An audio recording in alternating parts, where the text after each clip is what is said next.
Hello and welcome to this show, Security Scan. I am Vishal Dahiya, and this week we will talk about India's only tri-services command, Andaman and Nicobar Command, the strategic importance of this particular command, as well as the reason why we should boost infrastructure and what is being done to boost infrastructure at this crucial theatre command. So for more on this, we're joined by a distinguished panel of guests. Let me first introduce them to you, beginning with retired Vice Admiral Shekhar Sinha. We also have with us retired Commander Abhijit Singh. He is the head of Maritime Policy Initiative at ORF. And we also have with us Mr. Manu, Pubby. He's the senior editor with Economic Times, who keeps a tab on all developments related to India's defense and security establishments. So let me begin with you, Commander Singh, and let's start by understanding the strategic significance of Andaman and Nicobar Theatre Command. Vishal, when it comes to the Andamans, it's often been called an oceanic outpost for continental India. And I think what the Andaman Islands actually do is that they're this very critical piece of maritime real estate that allows India in some way to weaponize geography. This is something I heard one of the admirals say, many years ago, is that there's no better way of asserting your dominance in the Indian Ocean region than to leverage the strategic importance of the Andamans. And I think the Andamans, for the Indian Navy, the importance of the Andamans is fourfold, or we can assert our dominance in four ways. First, I think what the Andamans do is that they overlook that very important sea lane that passes through the Eastern Indian Ocean, the 10-degree channel. And that is that sea lane in which a lot of maritime traffic between Europe and Southeast Asia, or between Europe and East Asia, flows. Now, this is also that space in which a lot of Chinese oil shipments and cargo shipments flow. And therefore, what the Andamans give us is the ability to interdict shipping, Chinese shipping in these waters. The second way, I think, in which these are very useful is that the Andamans are not very far from the Malacca Straits, which is the principal choke point in the Indian Ocean to the east. And therefore, that means that if the balloon goes up and we are in a conflict scenario with China, there's a way in which we can actually target some of the Chinese naval shipping as they come out of the choke points, not just Malacca, but even the others, Sunda, Lombok, and the others. So that means that we're pretty much close to the theater of conflict if we get into a scenario like that. The third and most important way, I think, is that what it does, it's a forward outpost. So it's a great place to replenish logistically. So it's to increase your logistical footprint for OTR, operational turnaround, as they say. There's nothing more ideal than the Andamans. And finally, I think one of the things that we've been using the Andamans for in the past also, and I think we are using it even today in that way, is that to use it as a launch pad for surveillance and reconnaissance missions. So we have heard about the P8Is, we have heard about the Dorniers. These are all maritime patrol aircraft. So we can keep a tab on what is happening in the Indian Ocean.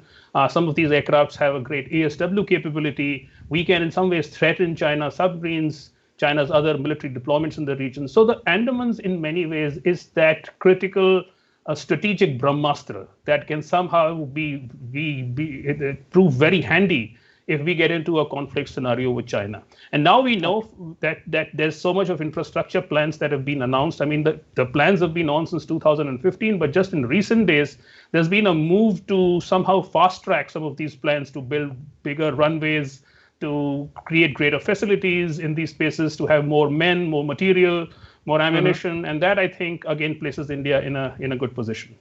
Okay, definitely. We will come to that aspect as well in terms of how this entire, boosting of infrastructure is being fast-tracked. But let me first bring in Admiral Sinha. Admiral Sinha, your views on that strategic importance of not only these islands, but the theatre command, which is presently there in Andaman Nicobar. Vishal, the Andaman Nicobar whole islands are also known as the unsinkable aircraft carrier. It means that you have a much bigger than an aircraft carrier, and you can't sink it.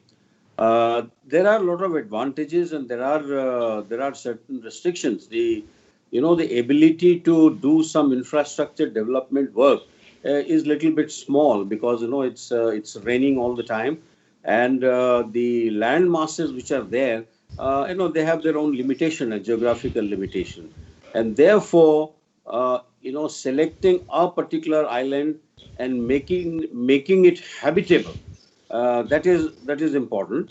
And all the restrictions on those islands should be removed by the Supreme Court because of the environmental, concerns. But having said that, we already have the Campbell Bay where there is an airfield. We already have one in the north. Both these have to be expanded a little bit. From present 1,000 feet or so, it should be brought to 1,000 meters if the land permits. Or otherwise, you'll have to break into a fair amount of hill structures and then make it bigger. You would know that it's closer to Indonesia than it is to India. It's quite far. But the strategic importance is even further that with Indonesia, which is the closest country to the Andaman Nicobar, now we have a very strong bilateral relation, and we also have been given the Sabang port, which is further down into the southeastern corner, for the Indian Navy to be utilized for almost, I think it's a 40-year lease. So to say that, anybody from Indonesia is going to eye it, that is also gone, and it has added to the strategic, importance. The last point that I want to make is, Malacca Strait or Sunda or Lombok, there is one advantage that as far as the submarines are concerned, any submarine cannot come dived. It has to be on the surface. And therefore, even a visual or thermal or cartographic kind of satellite or PHI aircraft, if they are keeping a watch, they can actually tell you what is moving from where. And that's a big advantage. And I suppose that it should be happening at the moment as well, because the PHI is already operating from Port Blair for quite some time.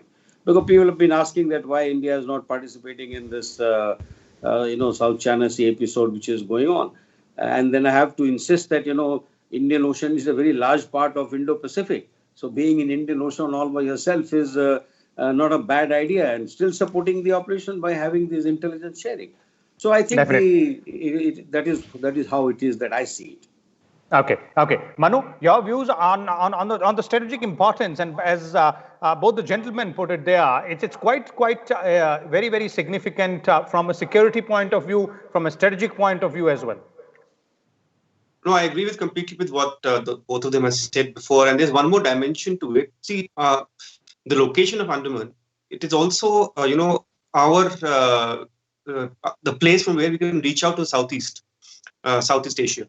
And the way we're developing it, I believe there are plans in place to use that as a launch pad for, say, joint operations, joint training. And we have seen that some restrictions in the past have gone, and we're making some new test ranges there, we're making some training facilities. And, countries like Indonesia and even Singapore, these are countries, I think, which are close allies near that region. I think they can also benefit greatly with Indian infrastructure being developed there. So basically, using Andamans as a training pad, as a place where you could have possibly in the future other forces deployed together. Remember, Singapore is a very small country, and it has been using Indian air bases and ranges for practicing for its air force and for the army. And I believe there's a request on their side that they be allowed to use something in the Andaman Islands also for similar kind of testing and training of their troops. So we can use that place as an extension for our reach into that area. And the most important part of Andaman that we can all see is that it is, like the Admiral very correctly said, it's a floating, so it's a static big aircraft carrier. It gives you that reach to intercept any craft or any other area or any other ships which are coming into the Indian Ocean region. And we have seen in the past few years that especially the Chinese Navy has extended its reach into the Indian Ocean. They've been coming every year regularly on so-called anti-piracy patrols. But for some reason, they're also getting submarines, and not just normal nuclear submarines along with some of their patrols. So it is very clear that we will see more movement from the Chinese side to the Indian Ocean. And to I think look over that and to have people right there is going to be very large importance for India in the future. Okay. Let's now talk about the other aspect, the infrastructure aspect out there. And Commander Singh, in your first response, you spoke about how there is a need being felt, and now the fast tracking of all the efforts to boost infrastructure, not only in these island chains, but specifically with respect to the Andaman Nicobar Theatre Command is being undertaken. And also the fact that this is the only theatre command India has, and we've obviously working out plans to go ahead and have other theatre commands as well. So that experience also in terms of realizing how all three armed forces can work in unison with each other. Yeah, that's right. I think what's happened just in recent days is that these plans, as I said, are being fast-tracked. So as Admiral Sinha was pointing out, there are these runways, both in INS Baz in Campbell Bay as well as Kohasa in Shibpur. In both these places, the runways are being extended to 10,000 feet. And beyond that, there's other facilities that are coming up that can somehow host more personnel. Then there are some greenfield projects, some new airport projects that are being taken up, I believe, in Port Blair and I think Car Nicobar also. So that will mean that we will then have, wide-bodied aircraft, bigger aircraft that will have the ability to land in these places. Jetties, I believe, are being overhauled, and bigger jetties are being constructed, so more ships can come. You see, one of the problems with Andaman so far is that there has been a bit of neglect in that we've actually not moved beyond stationing, mid-level naval warships in the Andamans. So now we're looking at placing bigger ships there, and from what I hear, we are also looking at in some ways creating what in naval parlance is called an A2AD complex, which is anti-area access denial complex. And in that respect, from what we hear, is that there's some plans to also install surface-to-air missiles, perhaps later surface-to-surface missiles. I believe we'll then be taking a leaf out of the Japanese book. The Japanese have installed similar infrastructure in their Senkaku Islands to again check the ingress and egress of Chinese submarines. So perhaps in the future we'll be doing that. And then I believe there's also a plan to install some underwater sensors. Now these are all, I think, only in the planning stages, but in the future, if we have to keep a check of Chinese activity in the region, it will be very important for us to have sensors, underwater sensors that can track the movement of Chinese submarines, etc. And I think the move towards that has started. I believe there are still some dilemmas that the government is facing with regard to that proposal. But otherwise, I think this conflict that has happened in Ladakh has provided the fillip that these projects needed. And I think going into the future, there will be greater impetus to develop infrastructure in some of these islands. Okay. And the theatre command angle to it? Yeah, so the theatre command angle is, look, the thing is that there seems to be a disagreement among analysts over whether this is really coming up as a theatre command or this is still a tri-services command. My understanding is that Andaman and Nicobar Island, in the way it came up, was a tri-services command, but it could never graduate to really being a theatre command because that level of integration never happened. We wanted integration to happen in that place, but I mean, all of us are fairly familiar with the fact that there were turf wars in the region. But there's another aspect to this, which is that militarizing the Andaman and Nicobar Islands is not a new idea. Since the 1980s, we've been trying to militarize it. But one of the reasons why we didn't do it is basically because the foreign policy establishment was not convinced that doing that was such a good idea in the first place, because they argued that a lot of countries in Southeast Asia would not accept the Andamans being militarized. There would be great anxiety in Southeast Asia and also in South Asia among the Bay of Bengal countries if we had a strategic garrison right in the middle of the Andaman Seas. And so, therefore, I think the policymakers did not bite the bullet, as they say. But okay. I think what's happened now is that there is finally this understanding that China is a threat not only to us, but also to Southeast Asia, even though there are people that are even now arguing that it's not a good idea to militarize the Andamans, not just for the reasons that I have listed, but also for the fact that that environment and environmental stability is a big factor, and somehow ecology of the Andamans is going to come under big threat if we go and militarize the islands in the way that we are planning to do them. And this doesn't mean creating military infrastructure, but as you know, there's a plan also to create a lot of commercial infrastructure, tourism infrastructure, all of that. When it comes together, there's for example, this talk about creating a transshipment hub. When you put all of this together, there are those that argue that commercialization and militarization will spell doom for the islands in an ecological sense. So I think there are still dilemmas, but given what's happened with China, I think the path is clear for us. We've got to somehow try and put in more strategic muscle, add more strategic muscle to the Andamans. Okay, more strategic muscle being put there in Andaman and Nicobar Islands, and specifically the Tri-Services Command there is required. Admiral Sinha, your views on these two aspects, that is, the efforts to boost the infrastructure out there, the way it is being done or the way it should be done, and the very fact that this is the only Tri-Services or Theatre Command India has, so we have some lessons to be learned from here. Abhijit has said it all. All I have to do is to add just a few more lines in support of what he said. Okay. There is an island development authority which has been activated, which was there already, but now it has been activated. Earlier it was headed by the Prime Minister, but now it is headed by the Home Minister, because essentially it is an island which is under Union territory, if you like. The Island Development Authority has got a plan which has been approved. And all these concerns, they have been factored, because there is a member who belongs to the Environment Ministry. And all of it, he's right that all of it cannot be addressed, and yet you make it a very big hub, military hub. But as we are discussing, the geopolitics of the whole region has changed quite a lot. Of late, you have seen the ASEAN countries, Vietnam and Indonesia, making such strong statements. The statement is same what they made earlier, that the ASEAN is central to Southeast Asia, and don't do something which will impede the trade movement, etc. But it is the matter of the timing right now, because at this time, if they are making a statement that they are willing to see the more presence of maybe countries like US, Japan, Australia, and Indian navies, so that they feel little emboldened. At the moment they are too very small, and they can't, put their head up against the Chinese.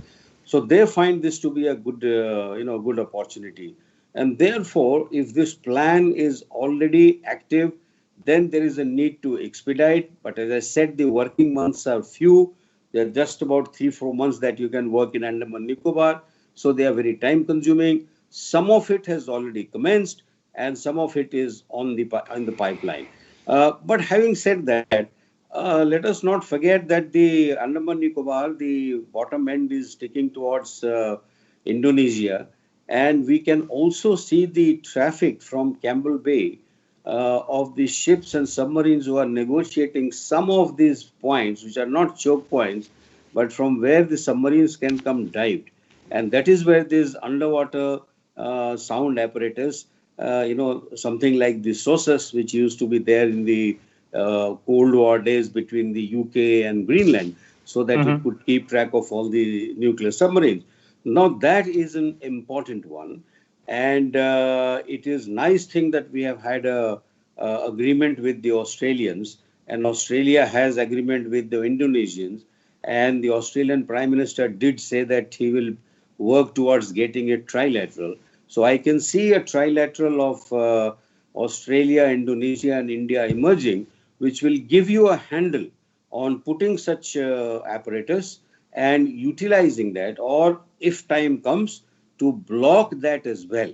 Because if you can catch a submarine when it is dived on a narrow path, then we can prosecute that submarine without any fail. So that is what I say, number one. The second thing is that you look at the development which is actually required for the people as well. So all these issues will get addressed if we have commercial activity. Again, it is in Campbell Bay area that the container transshipment point is being made. So I think this all in all, I would say it is work in progress.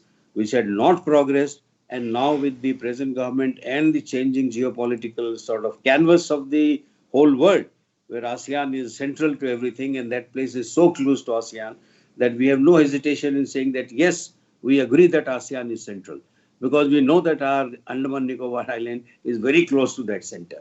So I think overall, it needs to be expedited. Okay, and the tri-services or the theatre command aspect there, Admiral, we've learned some lessons. They can be implemented perhaps in a much better manner when we are thinking about other theatre commands as well.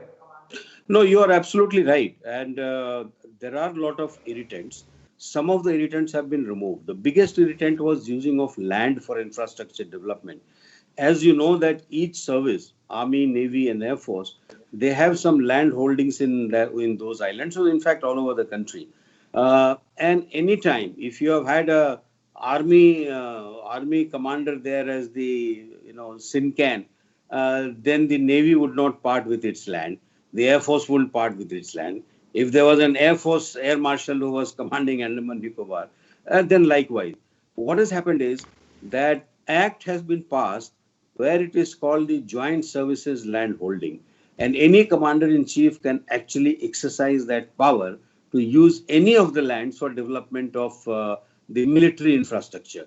That's been a great achievement, I would say. And that change makes it possible, irrespective of the color of the uniform of the commander-in-chief. You can still go ahead and put brigades, you can put division, there's already a brigade existing, and possibly that will get increased. So the point is that those administrative, the rumblers, as I call it, they have actually been taken off, but there'll be many more. I recall when I was heading the IDS headquarters, Andaman Nicobar was squarely in our lap because we were supposed to take care of this, and we had moved the government number of times. But fortunately, present government seems to be a little more inclined on doing these, removing the hurdles, taking out the policy problems. So it's a good experience. It's not a bad experience at all. But there are irritants which hopefully will now get addressed. Okay. Manu, your views on these two aspects in terms of what is being done per se to boost the infrastructure, the future plan from here onwards, and when we talk about Andaman Nicobar, theatre command or tri-services command, and the way both the gentlemen put there in terms of the way it should be done. No, so I see Andaman in the future being a hub for operations and not just Indian operations. I think joint efforts in the Indian Ocean region.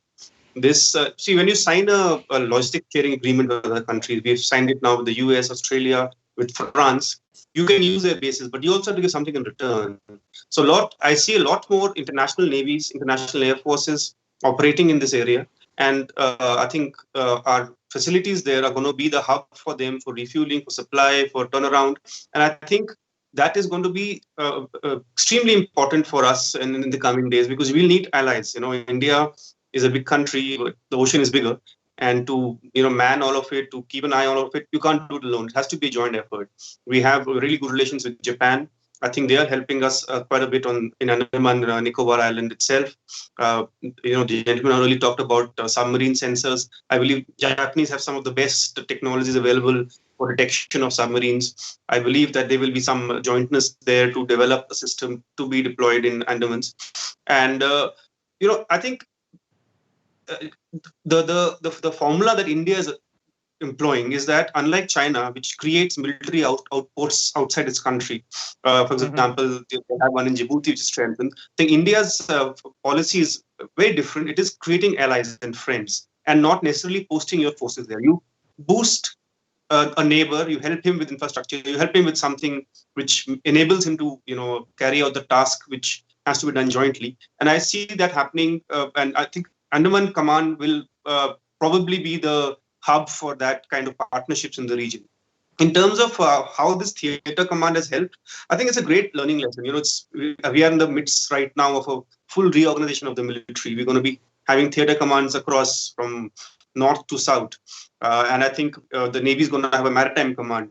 And so over the past 15, 20 years, or since joint deployments have occurred in Andaman, you've seen a lot of officers, and even from the junior to the topmost level, interacting more with this other services. They figured out where are the problems, the loopholes. So I think when we transition to this theatre command concept throughout the country, all the lessons learned from Andaman, be it administrative, like the Admiral was pointing out on the land. So these are things which have been ironed out already because you have an operating theatre command.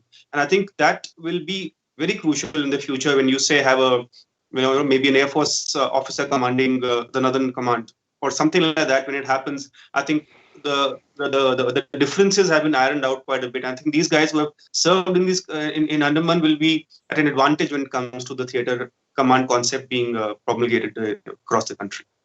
Okay, there it is. Thank you so much, Manu, Admiral Shekhar Sinha, and Commander Abhijit Singh as well for sharing your views with us on this aspect. That is all about not only the Andaman Nicobar Tri-Services or Theatre Command, but the reasons behind boosting infrastructure and the way it is being done, its strategic importance as well, its importance from a security point of view, and as all our panelists put, specifically as Manu summed it up, the plan or the policy or the idea here from India's side is to win allies as well, along with ensuring that we put in our infrastructure in the right place at the right time. Thank you so much, all of you. Keep watching Rajya Sabha Television.